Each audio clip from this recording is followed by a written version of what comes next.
तुम बेटी होकर भी माँ का दर्द नहीं समझती। सीमा, तुम्हारी माँ अकेले परेशान हो जाती है। अब इस उम्र में इतना काम उसके वश का नहीं। तुम अपने बच्चों को भी माँ के सहारे छोड़कर अपनी सहेलियों के साथ घूमने निकल जाती हो। तुम्हें ये तो समझना चाहिए कि इतने छोटे बच्चे अब वो नहीं संभाल सकती। तुम्हें तो अच्छी तरह पता है उनके घुटने में कितनी तकलीफ़ रहती है। ज़रा ज़्यादा देर खड़ी रहती हैं तो रात में सो नहीं पाती। अशोकनाथ जी ने अपनी बेटी सीमा को कमरे में आराम से सोफे पर टेक लगाकर आँख बंद आराम करते देखा तो रहा नहीं गया और बोल दिए, पापा, मैं मायके आराम करने आती हूँ, काम करने नहीं। वो माँ है, अपनी बेटी के लिए इतना कर सकती है।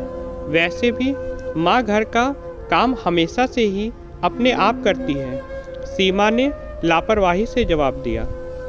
अशोकनाथ जी को सीमा से कुछ ऐसे ही जवाब की उम्मीद थी, क्योंकि वो हमेशा से स्वार्थी स्वभाव की थी। माँ से हर काम की उम्मीद रखती, लेकिन खुद कभी उनकी कोई मदद नहीं करती। वो हमेशा अपनी पत्नी सुनीता को समझाते रहते कि सीमा से थोड़ा बहुत काम करवाया करो तो उसे भी आराम मिले। सब काम अकेले ही करती रही तो परेशान हो जाती हो। इसी बहाने सीख भी लेगी और तुम्हारी मदद भी हो जाएगी। घर के काम सभी को आना चाहिए।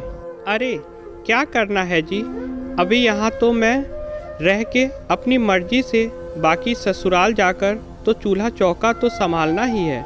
सीमा को अशोकनाथ जी की नाराज़गी से बचाने के लिए कह तो देती, लेकिन उसे पता था अगर वो सीमा से कुछ कहेगी तो वह सुनने वाली नहीं, उल्टे उन्हें ही सुनाएगी। अशोकनाथ जी और सुनीता जी के एक बेटे राहुल और एक बेटी सीमा के माता पिता हैं। दोनों बच्चे हमेशा से बाहर रहकर पढ़े लिखे।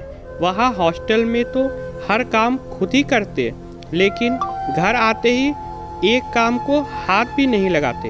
बेटा राहुल तो फिर भी माँ की तकलीफ़ समझकर काम कर लेता, लेकिन बेटी सीमा, वो किसी से कुछ भी कहने से माँ की तकलीफ़ नहीं समझती।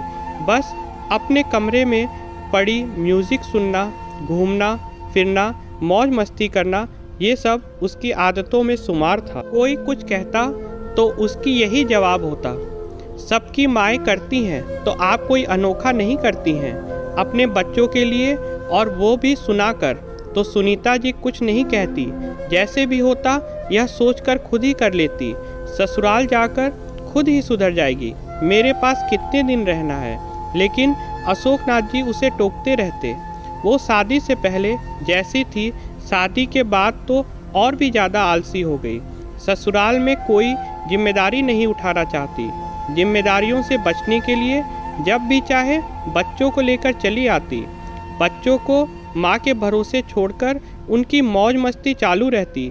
जरा सा भी माँ को परेशान देखती तो, क्या माँ, मैं ससुराल से थक हार कर यहाँ आराम करने आती हूँ और आप अपना रोना लेकर बैठी रहती हो। सब लड़कियाँ कि मायके पलके बिछाए बैठी रहती हैं। अशोकनाथ जी का बेटा बहू दूसरे शहर में थे, लेकिन 30 त्यौहार आते रहते। उनकी बहू जब भी आती तो सास को आराम करने के लिए कहती रहती। इस बार सीमा दीपावली के त्यौहार पर अपने बच्चों के साथ मायके आ गई। तभी उसके भाई भाभी भी आ गए। भाभी छवि ने उसे देखते ही कहा, जीजी आप दिवाली पर यहाँ आ गई और जीजाजी और बाकी सासू माँ इतने बड़े त्यौहार पर वहाँ घर में अकेले हैं। 30 त्यौहार पर तो घर परिवार के सभी सदस्यों के साथ हो तभी अच्छा लगता है। मुझे अपने मायके आने के लिए किसी के परमिशन की ज़रूरत नहीं। यह मेरा घर है, मेरा पूरा हक है। जब तक मेरे मम्मी पापा हैं तब तक मुझे यहाँ आने से कोई नहीं रोक सकता, सीमा ने अकड़ते हुए छवि से कहा। छवि ने तुमसे ऐसा तो नहीं कहा, सिर्फ तुम्हें अपनी जिम्मेदारियाँ समझाई हैं। ये लोग बाहर से त्यौहार मनाने हमारे पास आए हैं और तुम अपने घर का त्यौहार छोड़कर अपने सास ससुर को अकेला छोड़कर मायके आई हो। माता पिता से इतना ही प्यार है तो अपनी माँ का दर्द क्यों नहीं समझती? अब इस उम्र में उन्हें भी आराम चाहिए। तुम बेटी होकर भी उनका दर्द नहीं समझती। लोग तो कहते हैं बेटियां माँ के दर्द को खूब समझती हैं। तुम्हारी माँ कभी शिकायत नहीं करती, लेकिन मुझे पता है वह कितना परेशान हो जाती है। यह तुम्हारा घर हमेशा रहेगा, लेकिन इस तरह तुम सबकी तकलीफ़ों को नज़रअंदाज करके सिर्फ अपनी खुशी के बारे में सोचती रही तो हमारे न रहने पर तुम्हारा मायका ज़रूर खत्म हो जाएगा। अशोकनाथ जी ने बड़े ही दुखी स्वर से सीमा को समझाते हुए कहा। सीमा अशोकनाथ जी की बातें सुनकर सोचने पर विवश हो गई कि सच में वह कितनी स्वार्थी हो गई है कि कभी अपनी माँ का ही दर्द नहीं समझ सकी। माँ का फ़र्ज है अपने बच्चों के सुख दुख का ध्यान रखना, तो क्या बच्चों का फ़र्ज नहीं कि अपने माता पिता के दुख दर्द को समझकर उनका हाथ बटाना?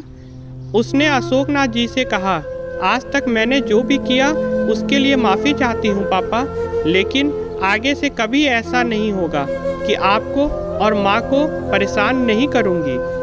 आपने और भाभी ने सच ही कहा है, मुझे अपने घर का त्यौहार छोड़कर यहाँ नहीं आना चाहिए था। मैं हमेशा काम से बचने के लिए यहाँ भाग आती हूँ और माँ को परेशान करती हूँ। इतना कहकर सीमा वापस जाने की तैयारी करने लगी और इस बार उसे किसी ने रोकने की कोशिश नहीं की, क्योंकि हर कोई उसे उसके व्यवहार से अजीज आ चुका था। सीख दोस्तों, हर जगह बेटे बहू ही बुरे नहीं होते, कई जगह बेटियां भी हद से ज़्यादा स्वार्थी होती हैं। Please like and subscribe my channel. अगर आप चैनल पे नए हैं, सब्सक्राइब करें।